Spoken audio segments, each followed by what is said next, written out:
चार श्रम संहिताविरोधात महाराष्ट्र राज्य जिल्हा परिषद कर्मचारी महासंघाचा तीव्र निषेध, संघर्षाची तयारी.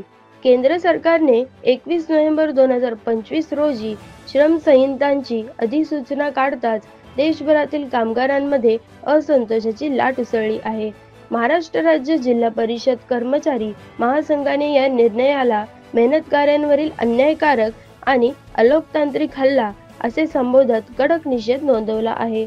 महासंघाचे म्हणणे आहे की नव्या संहितामुळे 29 अस्तित्वातील कामगार कायदे रद्द होऊन कामगारांचे हक्क, सुरक्षा आणि सामाजिक संरक्षण धोक्यात येणार आहे.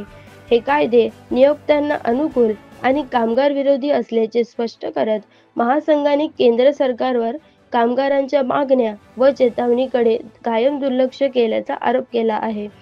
10 केंद्रीय ट्रेड युनियनच्या संयुक्त मंचाने 26 नोव्हेंबर रोजी देशभरात संघर्षपूर्ण प्रतिकार, अवघा आंदोलन आणि व्यापक जनजागृतीचे आवाहन केले आहे. या संघर्षात संयुक्त किसान मोर्चाही सहभाग होणार आहे. प्रत्येक कार्यस्थळी काळे बिल्ले लावून विरोध नोंदवणे, गेट मीटिंग, नुक्कड सभा, वसाहतीतील बैठका आणि प्रचार मोहीम यांची तयारी आधीच सुरू असल्याची माहिती महासंघाने दिली.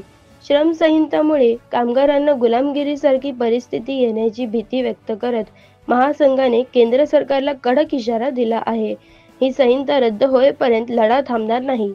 श्री उमेशचंद्र चिलबुले, राज्य अध्यक्ष, श्री संजय महालनकर, राज्य सरचिटणीस, श्री प्रशांत जामोदे, राज्य कार्याध्यक्ष, महाराष्ट्र राज्य जिल्हा परिषद कर्मचारी महासंघ. प्राईम मीडिया 24, गोपाळ ढंगे, नांदुरा, बुलढाणा.